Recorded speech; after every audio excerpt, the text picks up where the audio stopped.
Bom, já são 18 horas, né?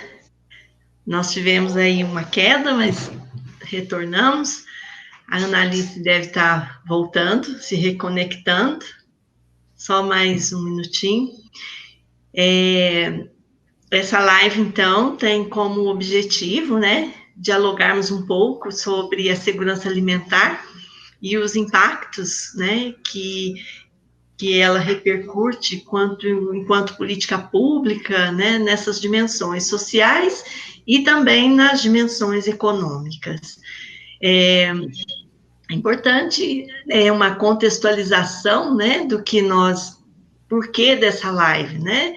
Primeiramente, porque eu quero aqui agradecer muito ao professor Luciel e à professora Carmen, né, que foram meus professores no mestrado, e que ao longo dessa formação, em muitos momentos, a professora Carmen e o professor Luciel referenciavam a importância das políticas públicas. Como aluno, como estudante, desacreditada das políticas públicas, eu sempre não via muito êxito, né? No entanto, eu fui parar aí em uma situação como secretária de promoção social, e neste contexto eu percebi a importância, né, de que as políticas públicas realmente sejam eficazes numa garantia, né, de direitos, principalmente num país em que nós vivemos, em que conforme mudam, né, os gestores, as governanças, mudam também as formas de fazê-lo. Isso também foi uma questão que me instigou muito.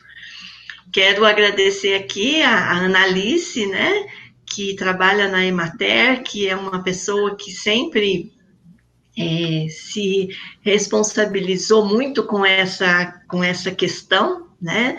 Principalmente, uma vez eu fui também num evento que ela me convidou pela Emater, falar com as mulheres, né, da zona rural, e eu achei que eram umas 30 mulheres. Quando eu cheguei lá, tinha umas 200 mulheres no galpão. Falei, ai, que eu vou fazer com isso?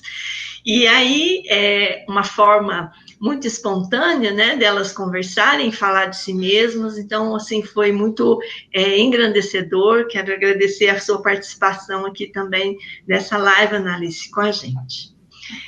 E com relação aos alunos, né, da PUC, os alunos do professor Luciel, que são da engenharia de produção, os quais eu tive o prazer de recebê-los no banco de alimentos, enquanto eu estava ainda como secretária, e eles despertando, né, o interesse na sua pesquisa de trabalho de conclusão de curso sobre o banco de alimentos, sobre como se chegou, né, como se chegavam até ali esses alimentos, como eles eram redistribuídos, como se dava esse trabalho.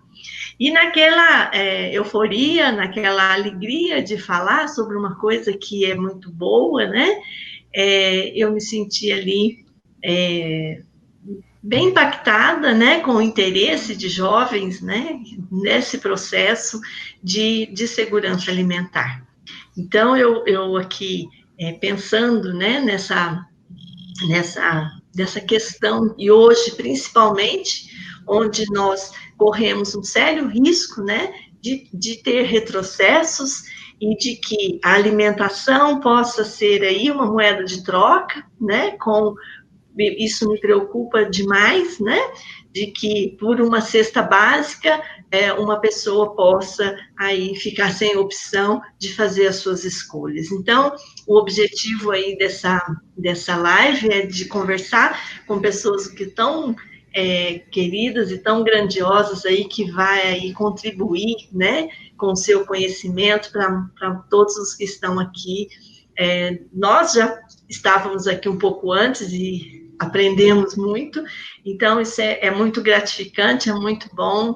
Eu quero agradecer imensamente cada um de vocês. Eu gostaria, então, né, diante de tudo isso que cada um tem para nos ofertar aqui, a nível de conhecimento, a nível de suas práticas laborais, a nível, né, seja dando aula, seja atuando ali direto com as pessoas no campo, seja lá fazendo pesquisa, né? Eu gostaria de aproveitar muito esses momentos ouvindo cada um de vocês. Então, nessa nossa pequena organização aqui, né, eu pensei em passar aí a palavra para a professora Carmen, que vai poder falar com a gente sobre essa questão da importância, né, das políticas públicas e o que mais ela puder contribuir com a gente. Bem, boa noite, Luzia, boa noite, Luciel, aos demais colegas. Queria agradecer muito esse convite de estar aqui. Eu trabalhei com o Luciel, fizemos várias pesquisas e projetos juntos, e a Luzia é uma querida ex-aluna, tanto na psicologia quanto no mestrado. Desenvolvemos muitos projetos em pós, no estágio de psicologia. Então, é uma pessoa que eu admiro muito e fico muito contente de estar aqui com vocês. Os demais ainda não conhecia, conheci hoje, mas tenho certeza que vamos continuar. Agora, o que eu queria conversar um pouquinho, quer dizer, a minha razão aqui, eu venho trabalhando alguns dias com essa relação ambiente e sociedade, né? Ambiente do ponto de vista amplo, né, que inclui as pessoas, inclui tudo, não só paus, pedras, árvores e o céu, né, mas todas as pessoas que ali habitam e se relacionam, e a sociedade, as pessoas, né? Então, quando me pediram para falar sobre política pública, eu estou falando um pouco, e eu juntei, né, a política pública e os gestores, né, quem faz a política pública, né? E vou buscar lá na psicanálise alguma ajuda para a gente poder falar legal disso aí, né? Então, vou só pontuar, que eu acho que vocês todos já sabem, mas só para a gente estar falando a mesma coisa. O que é uma política pública, né? Política é relação de poder. Quando se discute política, se discute relações de poder. Quando eu ouço alguém dizer não gosto de política, eu digo, opa, como é que alguém vai abrir mão das relações de poder? Não podemos abrir mão disso, né? Não podemos nos alienar disso, né? Mas, enfim, então política vai decidir o que do bolo vai para quem, né? Quais são os grupos que recebem, o quanto recebem, de que jeito recebem. E isso são os acordos, né, que são feitos na sociedade, na civilização, é o tal do pacto social, né? É o pacto que mantém os grupos aí de alguma maneira ligados uns com os outros, as regras de reivindicação e de demanda desse grupo e como esses grupos se organizam e exigem as questões. Brasil, a gente vive um momento em que parece que isso tudo está uma confusão danada, né? Aliás, não é o momento. Eu até tive pensando aqui, o Brasil é um país muito jovem, né? Nasceu há pouco mais de 200 anos e a nossa república tem cento e poucos anos. E muitos poucos dos presidentes eleitos no Brasil chegaram ao fim dos seus mandatos. Eu citei 3 aqui na minha pesquisa, né? Que foi o Juscelino Kubitschek, o mineiro, foi o Fernando Henrique Cardoso e o Luiz Inácio Lula da Silva. Todos os outros foram depostos, ou se mataram, ou saíram, os eleitos, né? Lógico. Então você vê que o pacto social, quer dizer, as instituições não conseguem ser um veículo bom, ser uma arena boa para se discutir o pacto social, né, para implantar isso, para resolver isso. Nós, então, vamos vivendo nessas imensas adversidades, fazemos, às vezes, algumas políticas que a gente chama agora de ações afirmativas, que são para tentar resgatar algumas adversidades que certos grupos passaram pela discriminação histórica no Brasil, como é a política de cotas nas universidades e tal, e como é a política, acho até que segurança alimentar, em alguma medida, também poderia ser incluída como uma ação afirmativa. Mas, enfim, estamos lidando com isso aí. Então, fiquei pensando que a gente podia conversar, a minha preocupação, qual a qualidade, né? Que lideranças nós temos tido, que só tivemos 3 que conseguiram terminar os seus mandatos. Que lideranças são essas que não conseguem articular, né, essas instituições? E que instituições são essas que não se mantêm, não seguem o seu propósito? Então, fiquei pensando, né, no Freud, que tem um livro muito interessante, Psicologia das Massas e Análise do Eu, em que ele estuda a psicologia das massas, né? E qual é a psicologia do grupo, né? De vários grupos. Bom, os grupos eles estão ali irmanados por interesses comuns, por regras de funcionamento. São as instituições, né? Uma família é uma instituição.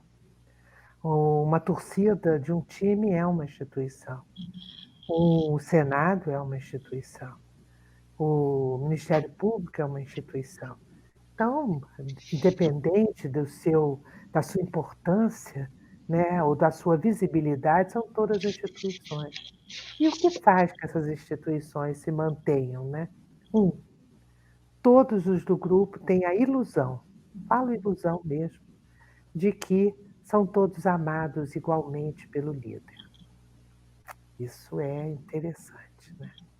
E isso os mantém confiantes de que, quando eles reivindicarem, os líderes vão dar ouvidos, vão ter canais de reivindicação, canais de comunicação, e vão estabelecer esses contatos.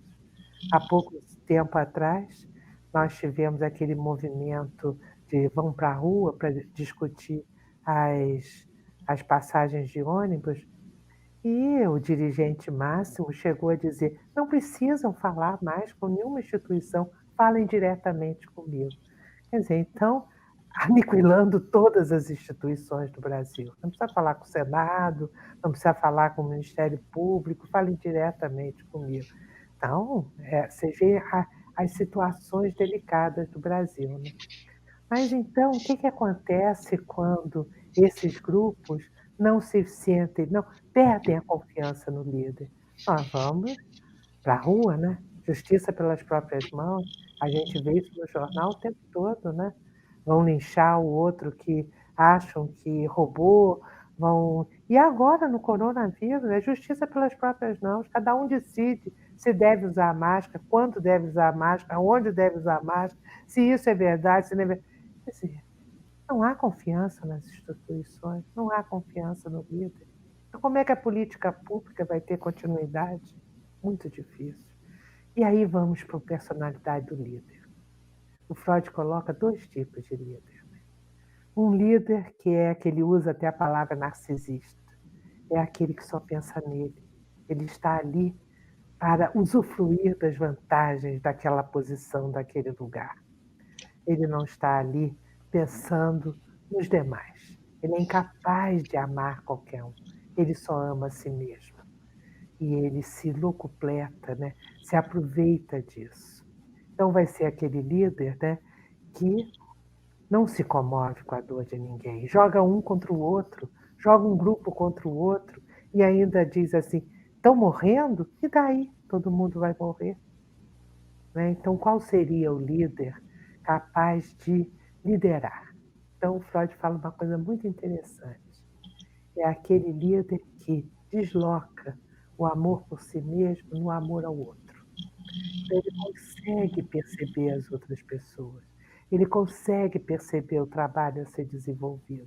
E ele ama o trabalho, ama as obras construídas, ama o que faz, ama o que desenvolve. Então, esse é o líder que vai inspirar confiança aos demais. E essa dedicação, esse amor, consertos ou erros, ele angaria a confiança do grupo. E o grupo vai sempre reconhecê-lo como alguém a quem pode dirigir sua reivindicação. eficácia a sua aula, a querer. E como eu não quero me alongar falando dessas danças que temos hoje no Brasil e que longo caminho ainda temos que seguir para que as instituições sejam fortes, Freud diz ao final do seu livro uma frase muito interessante, muito bonita, que eu vou até ler para a gente, que é a frasezinha dele, quando ele é assim, dizendo que só o amor impõe um freio ao narcisismo, que é esse egoísmo, né? E seria possível demonstrar como, agindo dessa maneira, ele se tornou o amor, tornou o fator da civilização. Então, isso é muito legal, né? Quer dizer, esse incluir o outro, prestar atenção no outro, amar o outro, é civilizatório. Então, a gente teria que, nesse Brasil, né, ir do individualismo para o coletivo, né? Porque somos individualistas o tempo todo. Como é que a política pública, que pensa no público, pode ter continuidade nesse tipo de cultura, né? Acho que é isso que eu tenho para dizer para começar. Obrigada.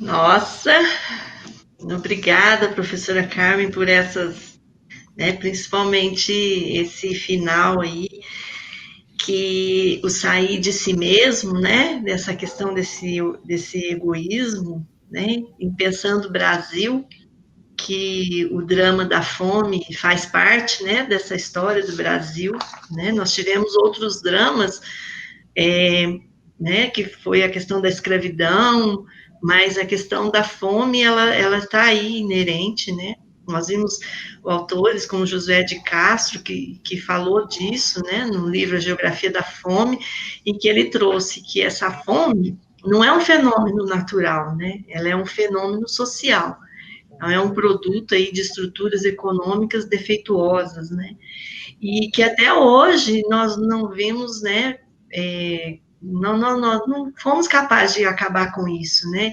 E o que nos preocupa muito e traz essa discussão é porque estamos vivendo um momento aí atípico, né, com questão do coronavírus, com questão da questão econômica aí interferindo, né, piorando mais ainda a situação, e muitas pessoas podem trazer essa vivência novamente. Então, o que parecia ter sido superado pode ser mal utilizado agora, que é uma coisa da fome, né? Não é só referente à produção de alimentos, mas sim a questão desses alimentos servirem a quem precisa ser servido, né? As pessoas terem acesso a esses alimentos, né? Então, no Brasil, começou essa discussão tardiamente, né, na década de 70, 80, teve alguns avanços e depois retrocediam novamente, né, mas em 1992, 94, começou aí um movimento da ação da cidadania contra a miséria, a fome e a vida, né, pelo nosso querido, carinhosamente chamado de Betinho, né, que é o Herbert de Souza. Então, esse debate se intensificou bastante e vários atores se envolveram na área governamental e não governamental, mas aí depois retrocede de novo. Por isso, a nossa grande preocupação em discutir esse tema é o receio desse retrocesso, é o receio de que esse motivo, né, que é um motivo a fome seja utilizado como uma questão eleitoreira novamente, né? Então, estamos vendo isso já, infelizmente, nos bairros. Quando eu estava na secretaria, ainda foi criado um sistema de captação, sim, mas que fossem levadas todas para o banco de alimentos, e o banco de alimentos faria o seu trabalho. No entanto, nós vemos muitas distribuições, né, de cestas básicas, pensando a alimentação como entrega de cestas básicas, né? Isso é o que nos faz aqui discutir esse tema, pensar esse tema de forma responsável, né? Tendo como base a garantia, né, dos direitos humanos. Então, essa garantia que vai possibilitar as pessoas terem acesso a uma alimentação com qualidade, uma alimentação com continuidade, né? Porque a pessoa não tem fome só quando quer, né? Não, a gente não coloca as pessoas assim, não, agora você espera, porque não é o momento de fazê-lo, né? Então, nós temos que lutar por essa sequência nesse trabalho, né?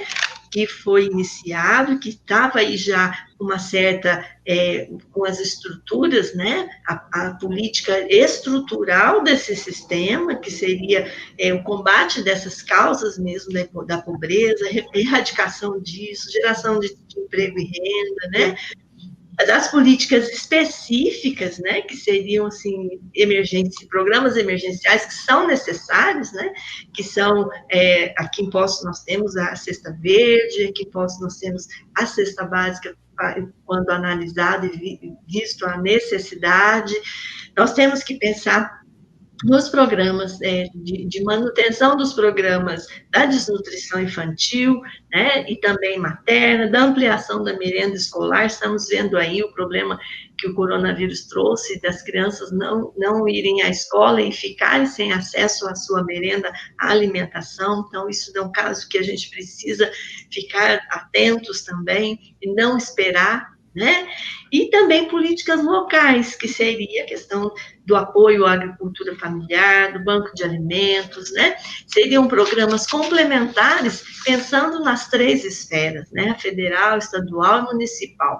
Porque a federal contempla um período, aí teríamos que ter também da estadual e a municipal para que a gente consiga garantir essa produção, né?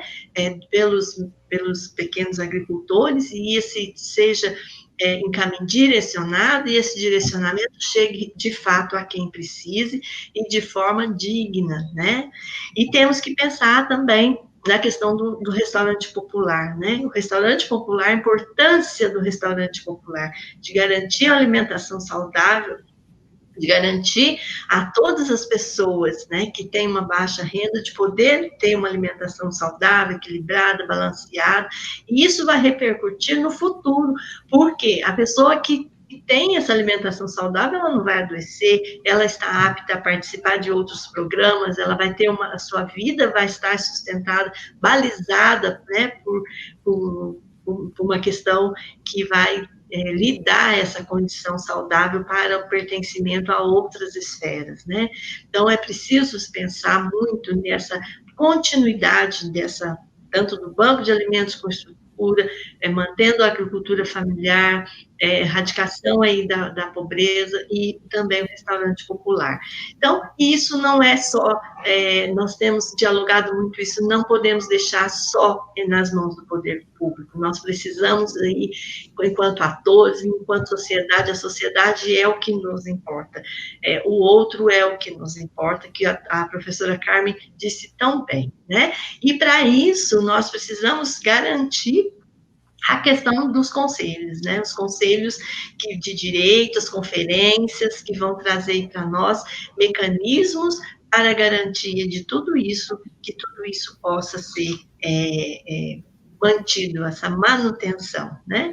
Então, esse investimento iniciou numa esfera maior. Estamos observando uma diminuição desse investimento, isso é muito sério, né? Nós temos que lutar por isso. E pensando, como nós podemos pensar nisso para hoje, né? Hoje, com a questão aí dessa pandemia que estamos vivenciando, muitas pessoas desempregadas, cabe a cada um de nós, enquanto cidadãos, pensar nessa garantia e não deixar acabar, não deixar minimizar, porque é previsto, né, que muitas pessoas passem fome por causa disso. Então, eu gostaria agora de passar essa discussão para o professor Luciel, que vai conseguir falar para nós, né, dessa questão do pequeno agricultor, dessa logística toda, para que a gente consiga compreender como que sai de um lado e vai para o outro. Muito bem, boa noite a todos. Eu agradeço o convite da Luzia para participar de um tema tão importante e discutir um pouquinho os rumos que a gente está tomando e as necessidades e possibilidades, né? Eu queria começar retomando aquela definição que você citou, Luzia, as definições de fome feito pelo José de Castro. José de Castro foi um médico e sociólogo que publicou esse livro, Geografia da Fome, em 1946. E o livro está mais atual do que nunca. Nesse livro ele fez um mapa das 5 áreas alimentares do Brasil, e como você falou, os estudos do Josué de Castro foram a base do Fome Zero, do Betinho, né? Inclusive a lei que estabelece a merenda escolar veio dessas definições também. O Josué de Castro começou fazendo o que ele chamou do mosaico alimentar brasileiro, que é uma diferenciação regional dos tipos de dieta existentes no Brasil, de acordo com as várias categorias de alimentos e das etnias e hábitos e costumes que é característico de cada região do Brasil. E aí ele chamou de áreas alimentares uma região geográfica que tem recursos típicos, uma dieta habitual, baseada naqueles produtos regionais e também nas suas características socioculturais, que são marcantes daquela dieta. Aí, a partir daí, ele, usando os mesmos conceitos da epidemiologia, ele veio com esses conceitos que foram criados com áreas de fome endêmica e epidêmica. Por área de fome endêmica, ele chamou uma determinada área geográfica em que pelo menos metade da população apresentem nítidas manifestações de caráter de carência nutricional permanente. E a área de fome epidêmica, aquela área onde a metade da população, pelo menos, apresenta carências nutricionais transitórias. A partir dessa definição, ele foi analisando cada área, né, e, além disso, também a área de subnutrição, uma área em que esses desequilíbrios e carências alimentares sejam, nas suas formas discretas ou que atingem determinados grupos reduzidos da população. Na época, ele separou as regiões brasileiras em função dessas divisões. Marcou muito esse estudo dele, porque foi a primeira vez que foi feito isso. Atualmente, a gente pode tentar ampliar um pouquinho esse perfil epidemiológico, nutricional que o José de Castro trouxe, né, que ele focava naquela época desnutrição, deficiência de ferro, bócio, né? E hoje a gente pode juntar também as doenças crônicas não transmissíveis, né? Obesidade, diabetes, as dislipidemias, né? Colesterol, triglicéridos, enfim, a gente tem uma situação maior ainda. Bom, e por outro lado a gente pensa também, mas como é que é possível o Brasil ser um líder global na produção de alimentos e ao mesmo tempo ter tanta gente passando fome, né? E aí vem aquela questão da importância de nos preocuparmos com a origem dos alimentos, de valorizar a produção local, o trabalho dos pequenos produtores, como sendo uma base para uma alimentação mais saudável e sustentável, né? Nós temos visto vários movimentos sendo trabalhados nesse sentido hoje, na questão de valorizar a produção local, né, que atrai a preferência daquele consumidor mais consciente, né, que valoriza e dá suporte à economia local, colabora com a redução de impacto ambiental. A gente tem visto no mundo todo um movimento crescente para isso, né? Meio que um movimento contrário à massificação e à uniformização generalizada dos alimentos, com essa preocupação cada vez maior pela origem dos alimentos, de onde vem isso que eu estou consumindo, né? Esses alimentos hoje que são chamados de produtos tradicionais ou até de produtos com história, né? E aí a gente começa a ter um resgate no papel desse pequeno produtor. Os alimentos tradicionais estão ligados ao saber fazer do agricultor, a forma como ele processa o alimento, com as matérias-primas locais.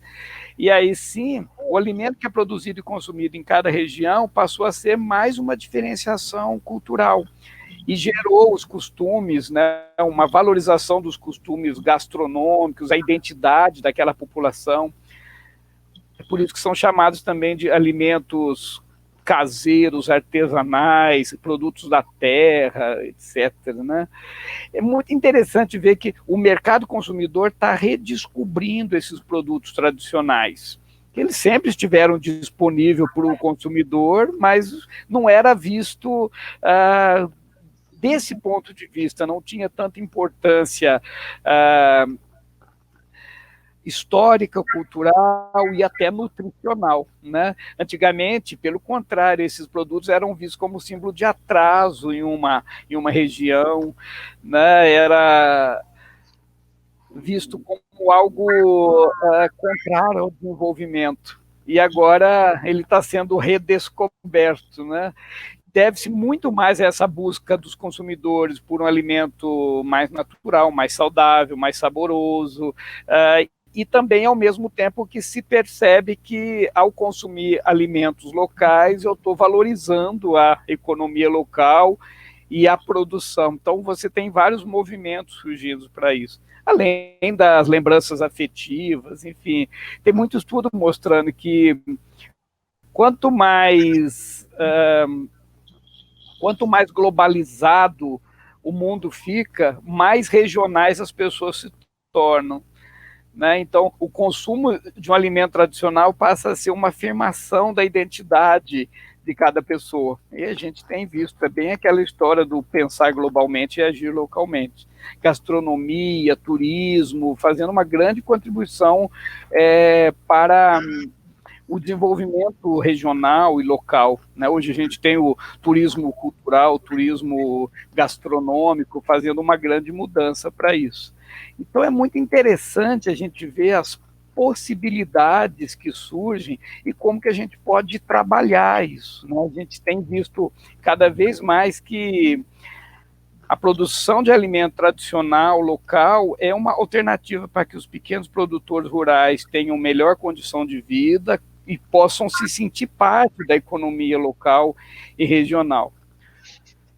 Bom, o grande desafio para isso tudo é para que agregue valor a essa produção é a logística. Logística, a gente tem um grande problema aí, né, que torna mais caro essa venda de porta em porta. Por outro lado, o mercado exige que o produtor amplie seu foco de atuação para além do cultivo, ele tem que atender um público específico, mais exigência, realizar a entrega e outras atividades de algum tipo de certificação ou de adequação a normas sanitárias, que muitas vezes ele não está preparado. Uma manifestação que a gente tem disso típica, que todo mundo conhece, entende e valoriza, são as feiras livres, né, que tem uma grande importância regional, além de ser capaz de suprir com qualidade essa alimentação da população local e contribui com a economia local. Né? As rendas geradas pelas feiras livres ficam circulando na localidade, na região. Feira Livre hoje é visto como uma ação social para a comunidade e proporciona um patrimônio cultural, um meio de comercialização diferenciado para a população, gerando renda no próprio município. Então, isso tudo faz parte de uma visão mais ampla do que a gente consegue compreender, e a partir daí eu queria chamar a próxima participação da Analice, que vai abordar um pouco essa questão da segurança alimentar e os programas de políticas públicas trabalhados pela Emater para alimentação. Obrigado.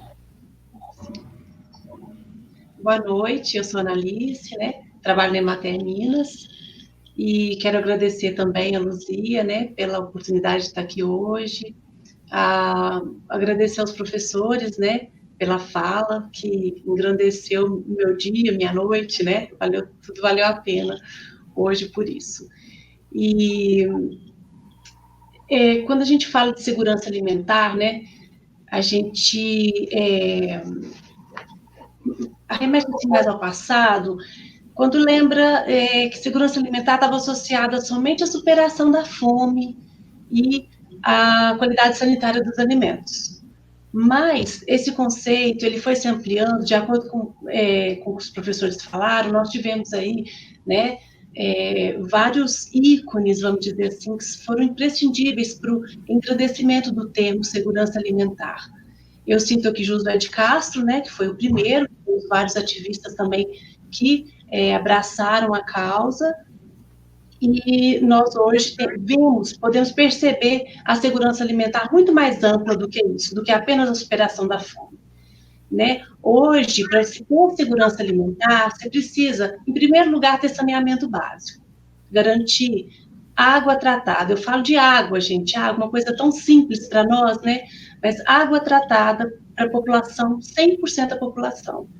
Esgoto, tá? Essa população precisa também ter alimento em quantidade e qualidade suficiente. Quando eu falo em qualidade, aí a gente lembra do solo, né? Que o solo precisa estar nutrido, livre de agrotóxico. Você precisa transmitir para o alimento os nutrientes, né? Daquele solo. Então, a qualidade é imprescindível trabalhar o solo e a sustentabilidade do mesmo. Nós também falamos de porcionamento adequado, né? A gente vê aí hoje tão relacionado à obesidade, né? Muitas pessoas, mesmo a população escolar, né? Com altos índices de obesidade, então o porcionamento é essencial. Não pode haver desperdício de alimento, porque se sobra aqui, está faltando em algum lugar, né? O transporte também precisa ser considerado, ou até evitado, né? Porque à medida que você evita o transporte em longa distância, você está dando preferência ao alimento regional. Isso trabalha a cultura também, que também está na segurança alimentar, né? Valorizar a cultura alimentar de um povo. E as políticas públicas, né? Que envolvam agricultura, nutrição, saúde. E nós precisamos, sem dúvida, ao falar de segurança alimentar, lembrar dos nossos conselhos, que foi através deles que nós conseguimos essa evidência no termo segurança alimentar, né? E, para resumir, as pessoas precisam ter uma alimentação digna, sem que comprometa outras necessidades básicas das pessoas, né? Não pode comprometer o vestuário, não pode comprometer nenhuma outra necessidade básica. Nós precisamos de alimento de qualidade, livre de agrotóxico, de preferência, né? Então, será que a gente podia, considerando tudo isso como segurança alimentar, a gente podia pensar que nós estamos num cenário de total insegurança alimentar? Né? Fica aí o questionamento. E eu trabalho na Emater, como falei para vocês, né? A Emater é uma empresa que já está há 71 anos trabalhando com a extensão rural, e nós temos um papel muito importante nesse desenvolvimento da política pública relacionadas à segurança alimentar, né? Hoje eu posso falar para vocês que nós trabalhamos algumas políticas públicas mais importantes relacionadas ao tema, que seria o PAA, Programa de Aquisição de Alimentos, tá? Poços de Caldas é contemplado com o PAA há muitos anos. Nós temos o PRONAF, que é uma linha de crédito, né? Muito utilizada pelo agricultor também. Nós temos o PNAE, né? Que é a Lei 11.947, dentro do PNAE,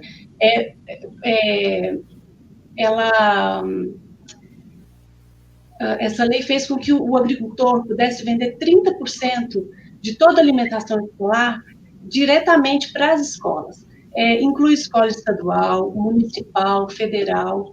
Então, essa lei ele garantiu à produtora a entrega de 30% dessa merenda escolar, de maneira direta. Então, eu acho que de todas as políticas públicas, essa é, sem dúvida, a mais interessante hoje para o agricultor. E eu acho que ela também é mais pensada, né? Essa política pública, ela faz com que a economia local se beneficie. O agricultor é beneficiado porque ele consegue vender um alimento sem ter o atravessador, que ganharia em cima do alimento dele. E ele vende a um preço justo, é o preço do comércio local, tá? E quem mais ganha com essa política pública? A saúde, eu poderia dizer que a saúde do município, porque a pessoa bem alimentada, ela previne doenças, tá? Então, o município economiza com isso. Então, todo mundo sai ganhando com uma política pública que é tão simples. Depois de pronta, né, ficou tão simples. E a Emater trabalha em todo o processo. Nós fazemos os projetos para os agricultores, até em alguns municípios a separação dos alimentos, tá? Para esse alimento chegar até as escolas. E o agricultor fica com a parte só da logística de trazer até as escolas, né? E temos também, além dessas políticas públicas, nós temos outras ações que, às vezes, elas vêm acompanhadas de política pública, mas, atualmente, aqui em Poços, elas não estão acompanhadas de política pública, mas são ações relacionadas à segurança alimentar, que são as feiras livres, citado pelo professor Luciel, que é de grande importância, né? Nós temos as feiras livres, a Emater acompanha todo o processo da feira, desde a produção até a comercialização, o trabalho nas agroindústrias, né? A qualidade sanitária dos alimentos, a manipulação de alimentos, a gente orienta, dá cursos, né, aos manipuladores de alimentos. E o trabalho com hortas também, que é um trabalho muito interessante, porque não adianta o agricultor vender, né, e não consumir. A gente tem um trabalho com horta, valorização a gente chama de punk, né, das hortaliças não convencionais, que também eu considero muito importante e está relacionada à segurança alimentar, né. Mas a gente não pode esquecer que, para acontecer todas essas políticas públicas, nós precisamos muito do apoio dos conselhos municipais, os conselhos participativos. A Luzia citou até o que seria um conselho, né, a função de um conselho, mas ele é imprescindível, porque como a gente está numa sociedade, assim, eu digo que não muito avançada na parte moral, né? A gente vê por muitas vezes nossos direitos sendo destituídos, a gente vê tudo isso que acontece, nós precisamos sim de pessoas, cidadão comum, para estar ali garantindo a fiscalização da aplicação das políticas públicas, de todo esse recurso que chega, para controlar, planejar ações e deliberar, tá? Eu acho que esse seria o principal papel de um conselho municipal. E sem contar que é uma das formas mais legítimas, né, da gente exercer cidadania.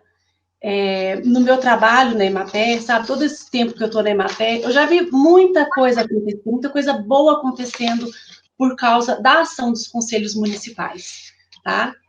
E nós tivemos aí em 2019, né, logo que o nosso presidente assumiu, a gente teve aí a extinção mesmo do CONSEA, que é o Conselho Nacional de Alimentação e Nutrição, de Segurança Alimentar, né, Conselho Nacional de Segurança Alimentar e Nutricional.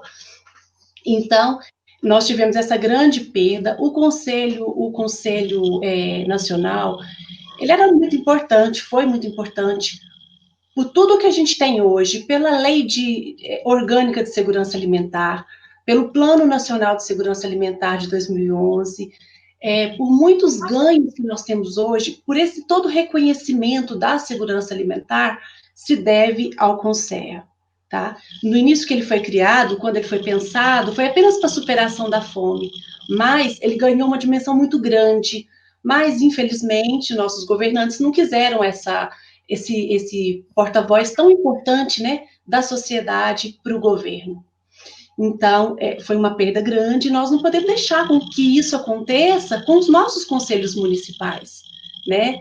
Nós temos aqui, hoje, em Poços de Caldas, 31 conselhos municipais, tá? De diversos setores, diversas organizações, e a gente vê, eu faço parte do CAI e do CONSEA, né? Que o CONSEA municipal, ele se manteve, né? E a gente vê tudo que a gente consegue graças à ação do conselho, né? Às vezes a gente pensa que é uma ação pequena, né? Quando você está vivenciando aquilo ali no dia a dia, mas depois de um prazo maior, passa uns 3, 4 anos, você fala, nossa, se não fosse o conselho, isso não estaria do jeito que está hoje. Então, eu acho que é isso, né? Acho que a gente deve atentar muito pelos nossos direitos, deve atentar muito para essa formação mesmo exigir mais das políticas públicas e acompanhar, não só exigir, acompanhar, propor coisas novas, né? Eu acho que só com conselho para a gente conseguir isso.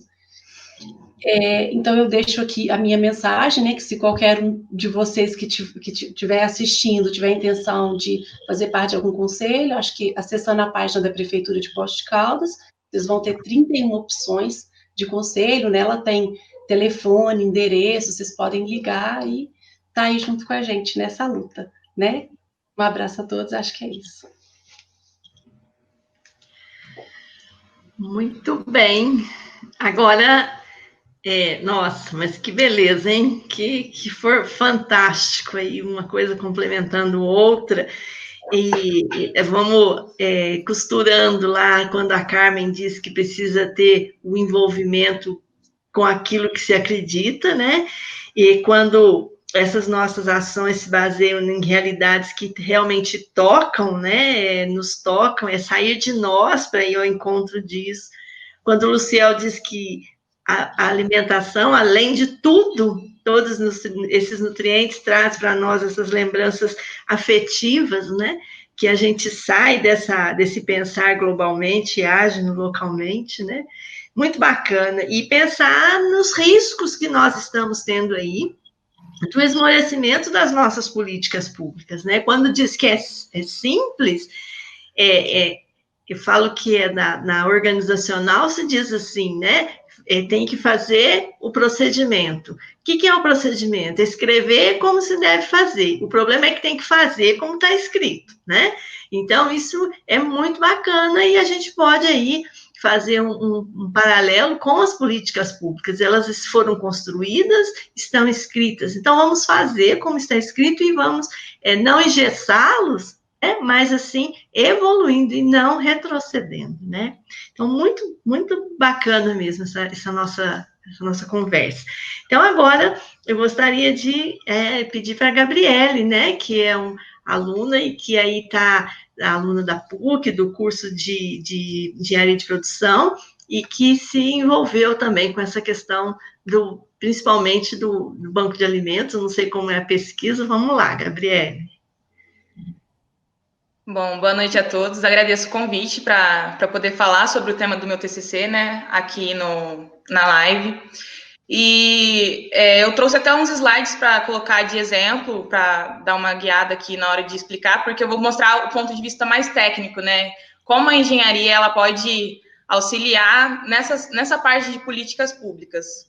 Eu sou graduanda do curso de Engenharia de Produção da PUC Minas, e eu estou desenvolvendo o tema do meu TCC no banco de alimentos daqui de Poços de Caldas, né?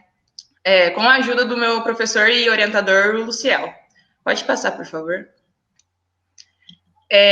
Eu gostaria de falar um pouco sobre a motivação que eu tive para fazer esse TCC, né? Nós da engenharia, e acredito que de todas as áreas, a gente sempre tem essa visão de melhoria, né? Seja em processo, seja em indústria, seja em prol da sociedade, como cita a política pública. E eu trouxe alguns dados que foram os que eu coletei para ter o embasamento do meu projeto, que eles dizem que mais de 821 milhões de pessoas no mundo passam fome, e aqui no Brasil esses números chegam a 13,5 milhões de pessoas, né? E não só fome, como a insegurança alimentar, extrema pobreza, e é algo que a gente vem lutando ao longo dos anos para que haja uma melhoria, para que esses índices, querendo ou não, eles abaixem conforme vai passando o tempo, né? Pode passar, por favor. Eu não acredito, acho que não dá para ver muito bem, mas o gráfico, ele mostra para a gente que mesmo a fome sendo predominantemente no continente africano, aqui na América Latina nós temos índices altíssimos também, né? Que mostra que das mulheres, 29,9% elas estão condicionadas a essa insegurança alimentar, e 24,8% dos homens, eles também estão condicionados a fome, a insegurança alimentar, sem acesso a essa alimentação, que é o direito de todos, né? Pode passar, por favor. Relacionando um pouco o tema, né, a engenharia de produção, a gente analisa os desperdícios logísticos, e eu trouxe até alguns dados ali, que diz que 33% de todo alimento produzido, ele é desperdiçado, né, desde a produção até a entrega para o consumidor final, né. 30% é perdido durante o processo logístico, e no Brasil, os números chegam a 26 milhões de toneladas perdidas por ano. Então, nós temos aí duas problemáticas, né, que é a fome, que a gente tem altos índices, e o desperdício de alimento. Eu trouxe também um infográfico que ele diz que 50% desses 30% desperdiçados, ele é perdido durante o transporte, que é basicamente o que o banco de alimentos faz. Ele recebe o alimento por meio do transporte e ele distribui para as associações. No caso de Poços de Caldas, tem a Cesta Verde, que é um projeto muito interessante, né? Pode passar, por favor. Bom, essa introdução, ela levou à pergunta problema do meu projeto, que é como o nível de serviço e os indicadores de desempenho podem auxiliar na redução de desperdício desses desperdícios de alimentos no banco de alimentos de Poços de Caldas. Eu tracei alguns objetivos, né, e o objetivo principal do meu projeto é analisar o nível de serviço logístico, mas também mostrar que a engenharia em si, ela está ali lado a lado com as políticas públicas, né? Infelizmente, a gente não tem muitos estudos acerca desse assunto, né? A gente tenta procurar projetos e tal, mas não é tão aprofundado quanto eu esperava. Quando eu fui procurar o professor Luciel, inclusive agradeço imensamente por ele ter me direcionado, porque era algo que eu me interessava desde o começo, políticas públicas, sabe? Mostrar de alguma forma uma diferença, e o professor Luciel, ele soube me direcionar muito bem nessa parte. Pode passar, por favor. Bom, partindo para uma coisa mais técnica, né, eu vou tentar conseguir essas informações no banco de alimentos através da pesquisa documental. Aí a gente já consegue um percentual de aproveitamento de quantos alimentos chegam, quantos saem, quantas associações eles conseguem atender com essa quantidade de alimentos, com essa demanda que eles têm, né? Eu vou entrevistar e aplicar questionários, tanto com os colaboradores quanto para as associações, e através desses questionários eu vou fazer uma análise para ver qual é o nível de serviço logístico do banco de alimentos. Como eu disse, para ver o nível de serviço, mas também para mostrar que a engenharia ela pode auxiliar de alguma forma nesse quesito da política pública, porque a gente é tão condicionado à indústria, a processo, mas a gente também gosta de ver o resultado diretamente com a população, né? Eu, pelo menos, tenho uma visão muito ampla em relação a isso, então eu acho que vai ser um projeto muito interessante, um projeto diferente, como eu já ouvi, e acredito que a gente vai ter êxito nesse projeto aí, né, professor? Certeza.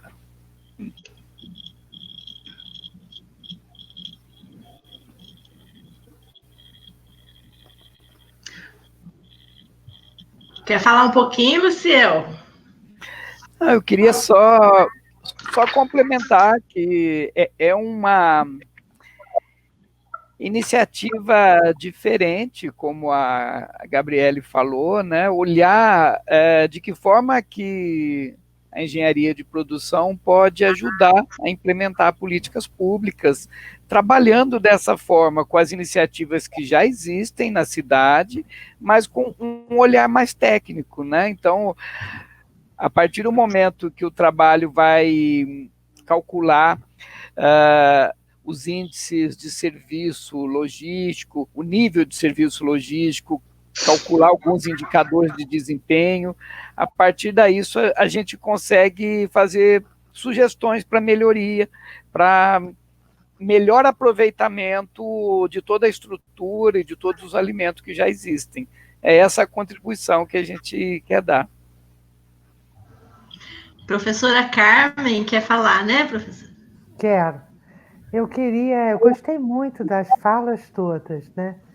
Mas você vê, tanto na fala da Luzia quanto da Gabriele, fica uma questão, como se fosse uma frustração, como é que a gente tem tanto conhecimento técnico, avançamos tanto e não conseguimos fazer uma boa gestão de uma situação tão crucial, né? Eu trabalhei há muitos anos como gestora, como planejador, e essa era a frustração, porque a técnica entra depois da discussão política. A discussão política vem antes, que é aquela questão que eu falei antes. Decidir o que vai para quem, como, quais são os grupos beneficiados. Então, nessa discussão, não é só o alimento sai do produtor e chega no consumidor. Qual é a empresa de transporte que vai ser beneficiada? Qual é o frigorífico que vai ser beneficiado? Qual é o isso? Então, é a discussão. Essa discussão antecede a logística.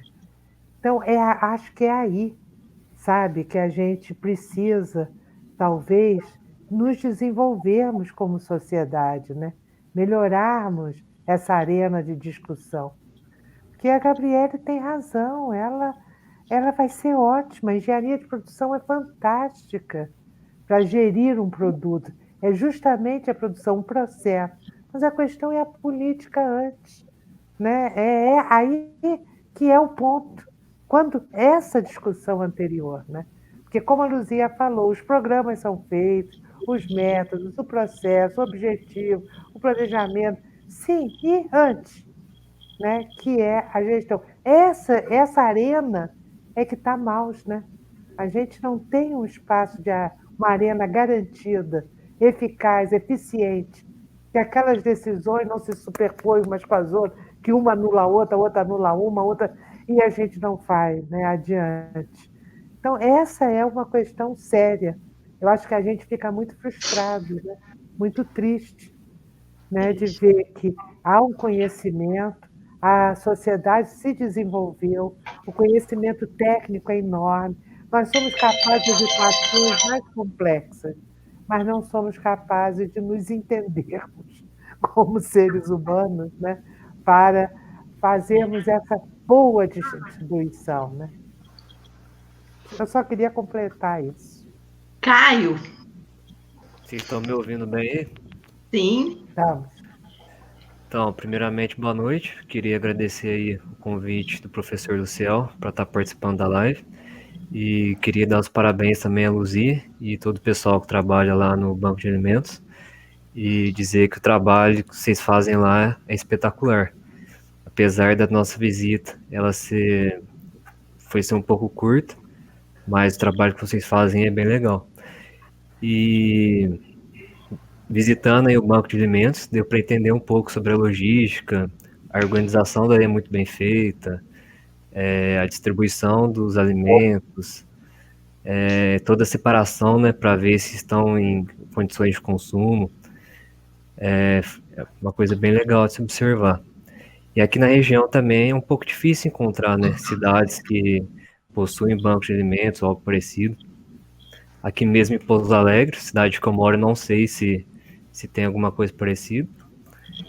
E falar que essa questão de segurança alimentar, política pública, é algo muito importante ser discutido, né? E eu acho também que a segurança alimentar, ela é totalmente dependente da situação socioeconômica do país, né? Eu acho que apenas maximizar a produção de alimentos e criar estratégias para evitar a perda não é suficiente. E acho que tem que ter um incentivo do governo por melhores condições de trabalho. Eu acho que o uso da tecnologia é algo fundamental, né? Até porque, tanto na parte de produção como da distribuição, se você não tiver uma tecnologia adequada, você não consegue, né, manter os produtos, os alimentos, ainda mais voltado para a parte do agronegócio, pessoal que trabalha no campo.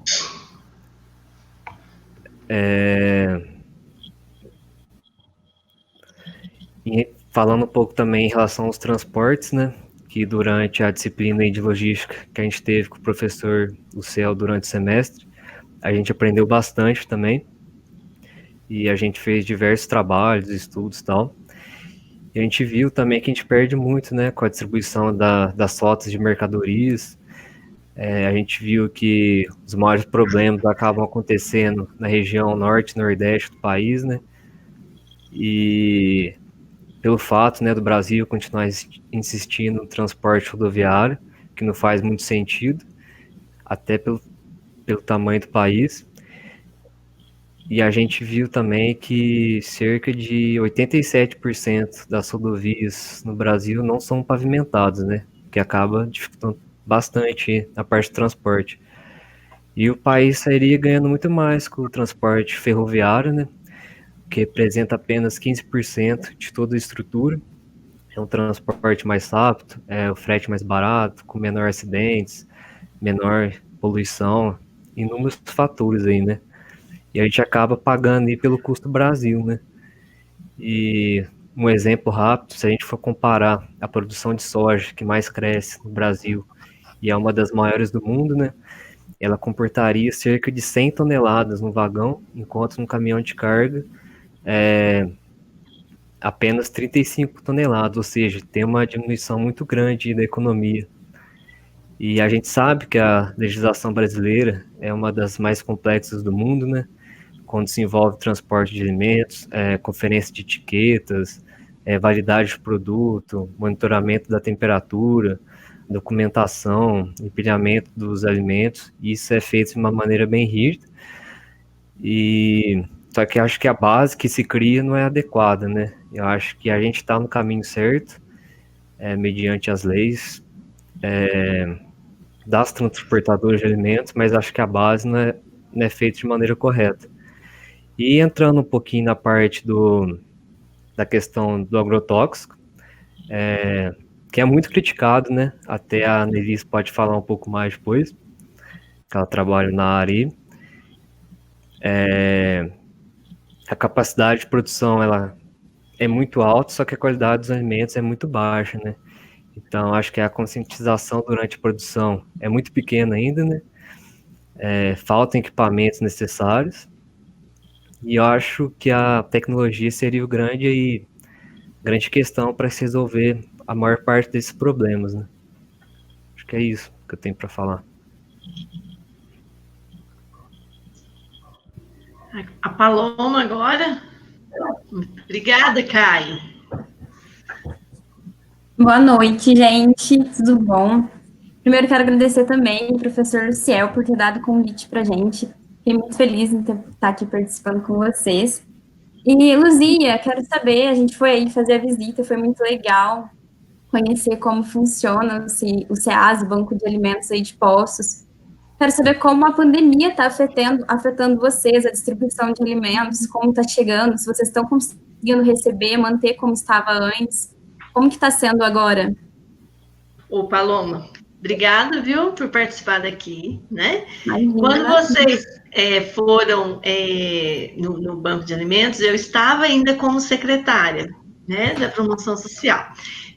Quando, no final do mês de março, eu pedi exoneração do cargo, né, porque eu estou aí como pré-candidata a vereadora, então eu tenho que se compatibilizar.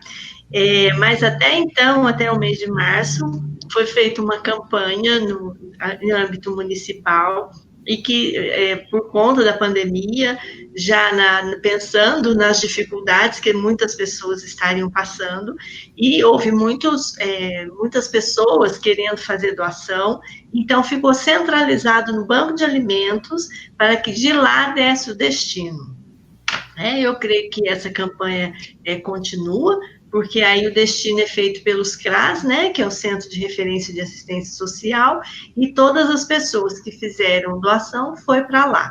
O objetivo, né, de ser centralizado no Banco de Alimentos é de que lá tem, vocês observaram, né, tem a higienização, tem a separação adequada, tem a destinação adequada. Então, por exemplo, tem as associações que pegam os alimentos semanalmente ou quinzenalmente, depende muito da demanda, E eles são distribuídos de acordo com cada tipo de público que é atendido. Então, por exemplo, tem alguns produtos que criança não consome, né? E aí os idosos sim. Então, esse manejo também é feito pelos profissionais de lá. Os profissionais são muito comprometidos com o que fazem, né? E eu creio que eles continuam fazendo esse atendimento nesse âmbito. Entendi, que bacana. Parabéns, vai ser, se Deus quiser, você vai conseguir, né, o cargo. Você é uma pessoa muito fluente em impostos. Então, muito legal. o objetivo, né, desse interesse foi exatamente, primeiro, uma representatividade feminina, né, que eu acho que a gente vai esse espaço, né, apesar de que 53% dos eleitores serem mulheres, serem femininos, apenas 10%, né, de mulheres representam a política. Então, é preciso quebrar esses paradigmas, né? Digo sempre que quem vai falar de temas que nos afetam, né, especificamente, né? Amamentação, maternidade, educação dos filhos, né, aborto, por que a mulher está fora dessa discussão? Então, o interesse foi com base nisso aí que nós estamos aí junto ao PDT como pré-candidata. Tem perguntas, gente?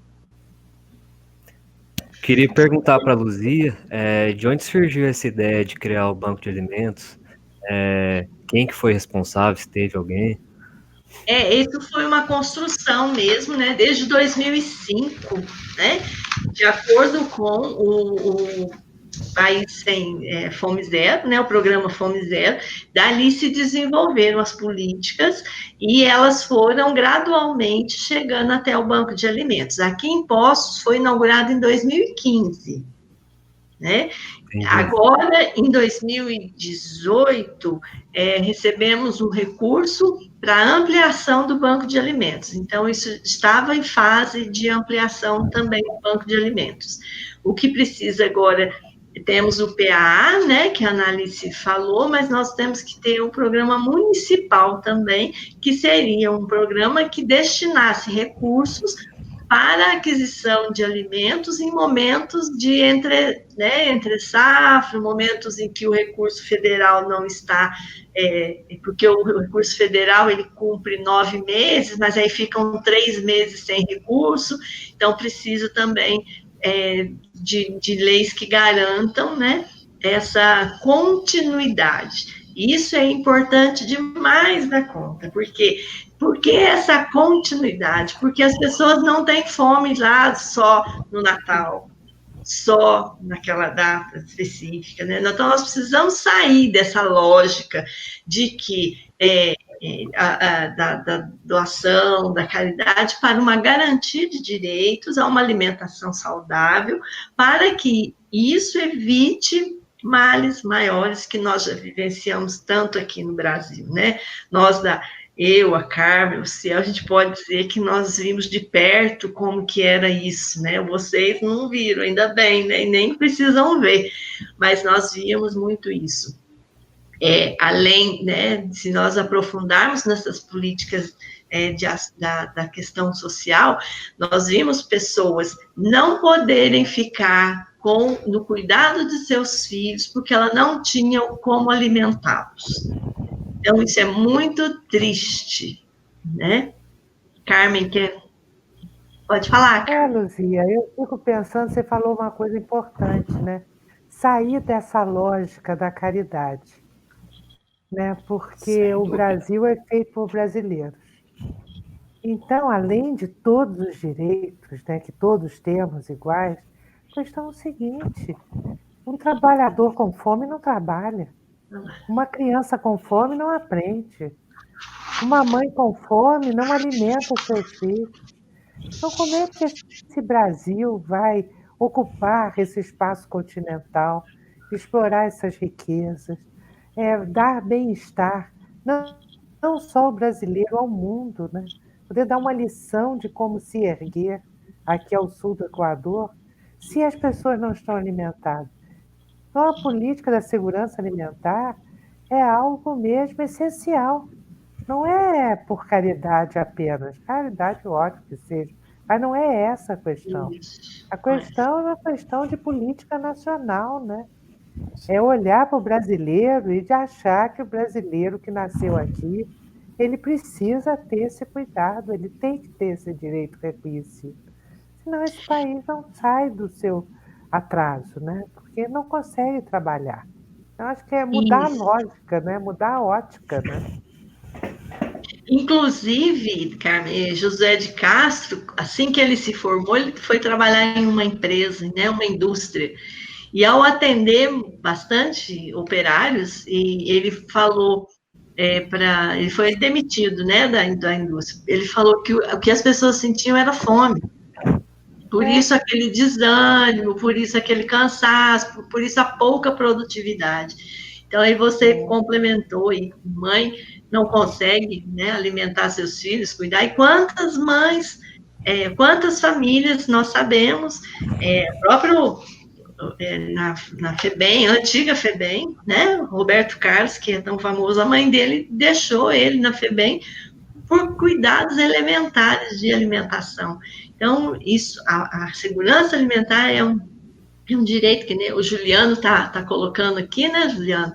É uma alimentação, é um direito básico, né? E daí você evita muitos outros males, né? Então, essa questão dessa garantia, questão de manutenção de políticas públicas que dê condição dessa sequência, porque nós precisamos disso para a gente conseguir evoluir, melhorar mais, né? Esse negócio de ficar dá um passo para frente, 3 para trás, consegue um conselho forte que começa essas aquisições, volta de novo, porque muda o gestor e acha que aquilo não é importante. Então, nós precisamos lutar, né, por meio dos conceitos para essa garantia. Mas é aquele gestor lá que eu falei no princípio, né? Aquele que é narcisista, que pensa nele, na sua vaidade, na sua situação, e não pensa no papel que ele está ocupando ali, né? Luciel, fala aí. Eu gostaria só de fazer Tem só uma pergunta, Beth, você podia já aproveitar e falar. Ó, a Beth fala assim, o papel do Estado com a criação de políticas públicas é fundamental quando se quer, de fato, justiça social. Infelizmente, vivemos tempos em que a justiça social não é prioridade de quem ocupa o cargo de chefe de Estado. Sem dúvida. Eu queria só complementar o que o Juliano falou. Eu acho que uma das formas da gente trabalhar mais políticas públicas e distanciar do assistencialismo é criar mecanismos para que realmente a gente deixe de ser um país que desperdiça tanto alimentos. Um exemplo desse é um projeto de lei que foi aprovado na Câmara, que agora voltou para o Senado, tentando regular a doação de alimentos excedentes por parte de supermercado, restaurantes e outros estabelecimentos. Porque até então a gente temos ainda, né, a lei ainda não está aprovada, tinha um impedimento de que qualquer problema que aconteça com um alimento doado, sei lá, uma intoxicação alimentar, por exemplo, seria responsabilidade de quem doou. Né? Então, isso impedia muito restaurante, supermercado e outros estabelecimentos de fazer essa doação. Então, agora, a ideia é facilitar o escoamento dessa produção para que não tenha mais responsabilidade do doador. Tá? E aí a gente consegue incluir muito mais pessoas e evitar esse tremendo desperdício de alimento que acontece no país. Muito bem. Gente, nós estamos aqui estourando no nosso tempo, que coisa boa, cara. Que coisa boa. Estou muito feliz. E eu gostaria que cada um de vocês aí fizesse as considerações finais. Quer começar pela mesma ordem, assim? Carmen? Posso fazer. Quer dizer, agradeço ter vindo aqui, é muito bom.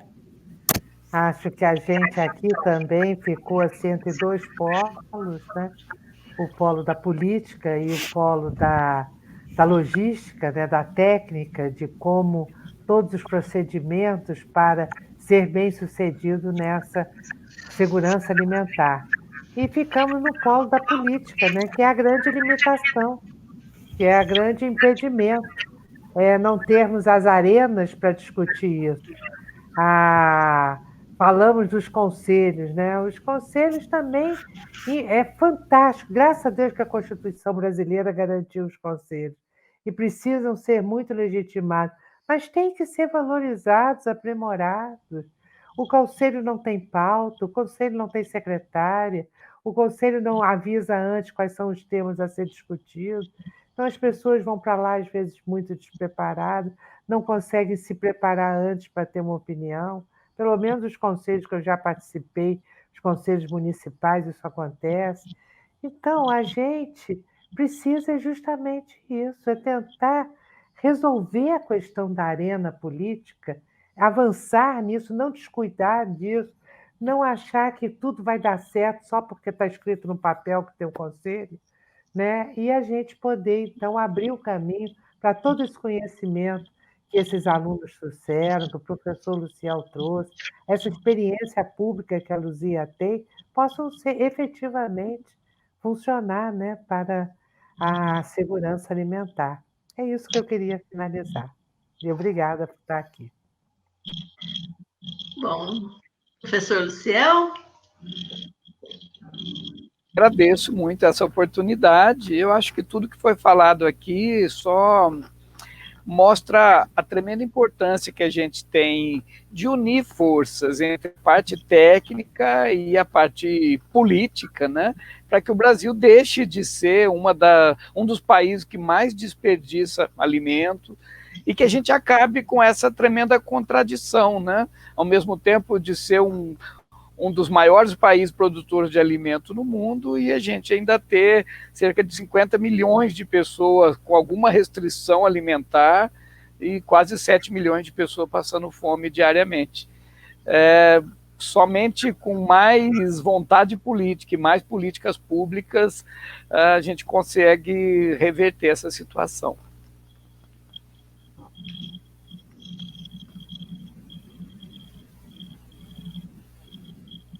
Já posso? Sim. Parece que o Caio, né? Ele cita do transporte, não é isso, Caio? Isso mesmo. Você citou do transporte, né? Acho que talvez pensar mais no alimento regional, né? Acho que a solução do transporte também pode estar aí, né? E outro ponto também que eu queria falar é que surgiu uma pergunta, não me lembro de quem era, mas qual seria, né, uma forma de acabar, promover o combate à fome e acabar com o assistencialismo, sem promover o assistencialismo, alguma coisa do tipo. Eu acho que a resposta está nas políticas públicas de qualidade, tá? Quando você faz uma política pública que ela valoriza quem está inserido, que ela não dá de graça, né? Assim como é a do PENAI, que eu admiro muito, né? Dessa venda do agricultor para alimentação escolar, ele vende o produto, ele não dá o produto. Ele vende, ele recebe, ele tem um trabalho de plantar, de entregar. Então, quando você tem uma política bem pensada, eu acho que está aí. Assim como a cota, né? Das universidades, tem muitas outras políticas públicas maravilhosas. Tá? E essas seriam as minhas considerações finais. Gabriele?